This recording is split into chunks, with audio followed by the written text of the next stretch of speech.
경쟁을 보여주는 프로그램이에요. 그런데 거기서 엔터 사장의 마음에 들었기 때문에 실력이 필요 없다라는 식의 방식을 보여준다면 그게 오디션 프로그램의 취지에 맞냐 이겁니다. 뿅. 유튜브 시청자 여러분들 반갑습니다. 인중입니다. 여러분, 방과 후 설렘이라는 프로그램 보시는 분들 계실 겁니다. 특히나 어린 연령층의 시청자분들에게 꽤나 좋은 반응을 이끌어내고 있는 프로그램이죠.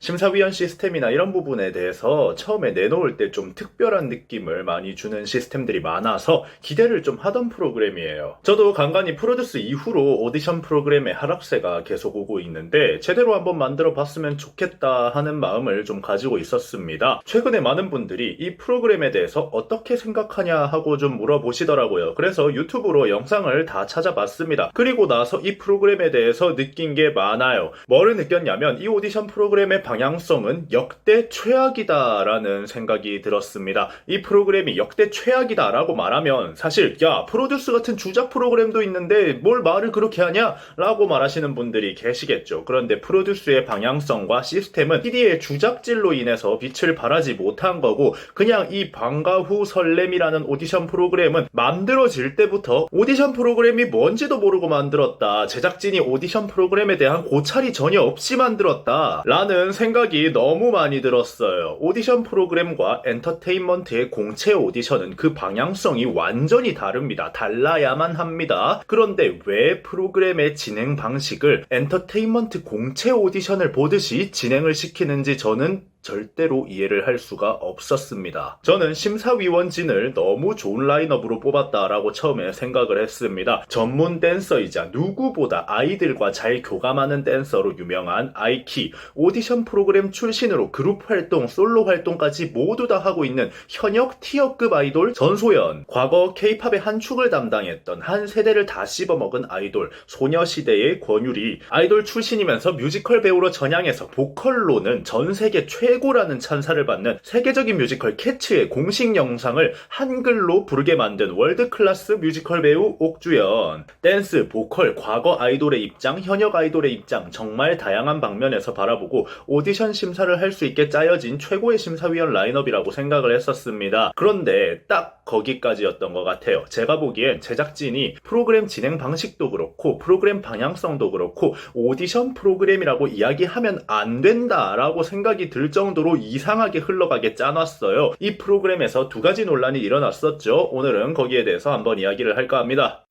뿅. 우선은 11월 말쯤에 있었던 전소연 사이다 심사평 발언을 먼저 이야기를 해야 될 것 같습니다. 실력이 안 되는 친구들이 귀엽다는 이유로 올라와서 방송에 박제를 당하고 탈락했습니다. 전소연이 거기서 정말 최악이었다라고 심사평을 날리며 비대면 심사단은 책임감을 가지고 심사를 하라고 프로그램 시스템에다가 일침을 날렸죠. 저 일침 때문에 전소연은 왜 애기들한테 상처를 주고 그러냐 하는 악플들도 달리는데 저는 잘했다고 봅니다. 이 프로그램에는 비대면 심사단이라는 게 있습니다. 비대면 평가단이 투표를 해서 75%를 채워 넣어야 문이 열리고 앞에 있는 심사위원에게 평가를 받을 수 있고, 그렇게 합격하면 올라가는 시스템이에요. 그러니까 일반인으로 이루어진 비대면 심사단에게 선택을 받아야만 전문가에게 평가를 받을 수 있는 그런 시스템이라는 거예요. 한마디로 대중성을 먼저 입증받아야 전문가의 심사를 들을 수가 있다는 겁니다. 이거부터 완전히 틀려 먹었습니다. 이거는 완벽한 상품만을 뽑겠다라는 이야기밖에 되지 않죠. 방송국 입장에선 새로운 시도를 한 것 같은데 이건 완전히 엔터테인먼트 오디션 시스템이거든요. 그런데 엔터 오디션은 공개가 되지 않죠. 심사평도 나오지 않고 합격 불합격의 이야기만 나오게 됩니다. 그런데 그 엔터 오디션 시스템을 가져와서 TV 방송에 박제를 시킨다. 이건 연습생들에게 상처만 주는 시스템이에요. 왜냐? 실력이 좋은 애들이 오디션 프로그램을 지원해서 나와서 좋은 무대를 보여주고 심사위원들이 그걸 전문적으로 분석해주면서 평가를 하고 이런 식으로 진행이 된다면 말이죠. 거기서 자연스럽게 대중성이 생겨납니다. 오디션 프로그램이란 것 자체가 경쟁인데 애초에 시작부터 대중성의 선택을 받아야 실력 평가를 받을 수 있게 해놨어요. 그럼 실력 좋은 친구들이 대중성을 만들어 보기도 전에 첫인상에 대중성이 떨어진다는 이유로 심사위원 앞에 나서보지도 못하는 상황이 나올 수 있다는 거죠. 그렇게 실력 좋은 애들은 비대면 평가단한테 투표를 못 받아서 심사위원들은 얼굴 한번 보지도 못해보고 떨어지고 실력 없는 애들이 귀엽다는 이유로 75%를 채우고 심사위원들한테 욕 얻어먹고 박제당하고 이러고 있으니까 전소연이 한마디를 할 수밖에 없는 거예요. 화가 날 수밖에 없죠. 시스템 자체가 틀려먹었으니까. 그 자리에서 전소연이 이거 PD가 프로그램을 좀 이상하게 만들었네요. 이렇게 이야기를 할 수 없으니까 비대면 평가단은 책임감을 가지고 심사를 해달라 라고 이야기할 수밖에 없는 거죠. 전소연의 서브 텍스트는 제발 실력 있는 애들 올려서 우리가 평가하게 만들어달라. 이 시스템은 잘못됐으니까 평가단도 그걸 인식하고 책임감을 가지고 정상적인 진행을 하게 해달라 라고 부탁을 한 겁니다. 제작진이 애초에 오디션 프로그램이라는 거에 대한 이해도가 아예 없었던 건 아닌지 아니면 너무나 새로운 시도에 집중하다 보니까 근본을 잃어버린 건 아닌지 저는 시작부터 잘못된 방향성을 보여줬다고 생각합니다. 뿅. 자, 두 번째는 최근화에 나온 문제죠. 16명의 합격자 중에 10명만 남기고 떨어뜨려야 되는 상황이었는데 실력이 굉장히 좋은 팀을 주체적으로 이끌어 나갈 수 있을 정도의 실력을 가진 아이 하나, 그리고 실력이 좋다고 이야기할 수 없는 이 프로그램 스피드에 따라가기조차 버거워하는 아이 하나, 이렇게 둘 중 하나가 탈락의 위기를 맞게 됩니다. 그런데 결과는 어떤 결과가 일어났을까요? 당연히 실력 있는 친구가 심사위원들의 선택을 받아야 하겠지만 정말 어이없게도 실력이 떨어지는 아이가 살아남게 됩니다. 그 이유는 단 한 가지예요. 붙은 아이는 실력이 떨어져도 덕질몰이를 할 수 있는 얼굴을 가졌기 때문입니다. 덕질몰이를 할 수 있는 상이라는 건 도대체 누가 정하는 걸까요? 뭐 대중성을 중요시한다 이러는 건 말이죠. 적어도 팬투표를 하던가 했어야 되는 거죠. 그런데 그게 아니라 그저 심사위원 개인의 생각이 덕질몰이를 할 수 있는 상이기 때문에 실력이 떨어져도 결국에 투표전 가면 이 덕질몰이 할 친구가 필요하다. 그렇기 때문에 전략적으로 합격을 시켰다 뭐 이러는 거거든요.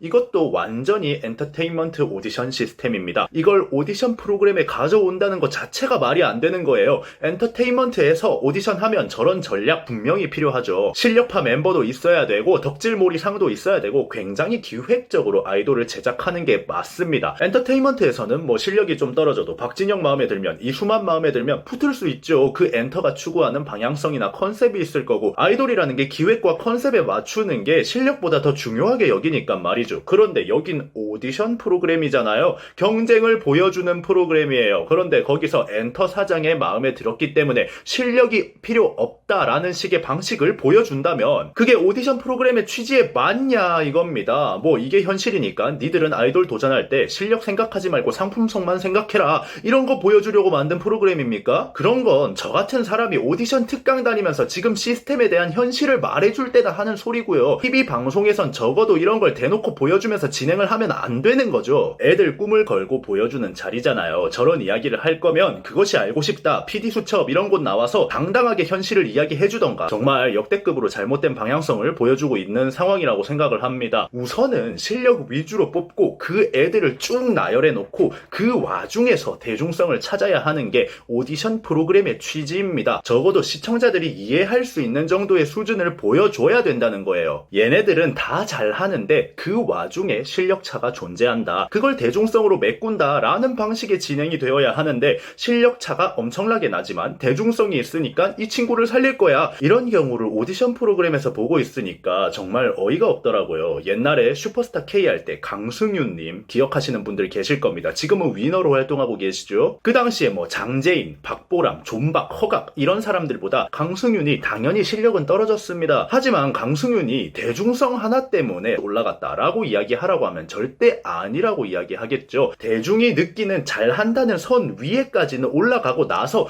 그 뒤부터 대중성을 따져야 된다는 거예요. 대중이 느끼는 잘한다는 선은 넘겼지만 허각보단 강승윤이 노래를 못하지. 하지만 강승윤은 스타성도 있고 어리니까 좋은 음악을 보여줄 수 있을 거야. 이런 방식으로 진행이 돼야 좋은 오디션 프로그램이라는 거예요. 그리고 10년이 지난 지금은 강승윤은 정말 좋은 음악을 하고 있습니다. 오디션 프로그램의 기회라는 건 이런 식으로 주어져야 되는 거예요. 그런데 이 프로그램은 처음부터 지금까지 계속해서 실력 그건 중요하지 않아. 대중성, 상품성 무조건 이게 중요해 라고 완전히 엔터판 오디션을 그대로 들고 와선 TV방송에 내보내면서 아이들 가지고 꿈장사 하는 건데 보고 있으니까 너무 화가 나더라고요. 뿅. 자, 많은 분들이 역대 최악의 오디션 프로그램 하면 프로듀스 시리즈를 생각하실 거라고 생각합니다. 그런데 프로듀스 시리즈는 PD가 썩은 거죠. 방송 시스템 자체는 일본에 있던 프로그램을 그대로 수입해서 들고 온 거기 때문에 시스템 자체는 착착 잘 굴러가게 오디션 프로그램의 본질에 맞게 잘 굴러갔습니다. 물론 그게 방송판이 고여서 악마의 편집하고 자극적으로 만들고 뒤에 헛짓거리 하다가 터진 거긴 한데 프로그램 시스템 자체에는 크게 문제가 없었어요. 그런데 이 프로그램은 그냥 시스템 자체가 처음부터 틀려먹었습니다. 이 방향성 자체가 역대 최악의 오디션이다 라는 생각이 들게 만들었습니다. 여러분은 이번 영상 어떻게 생각하시나요? 지금까지 인중이었습니다. 감사합니다.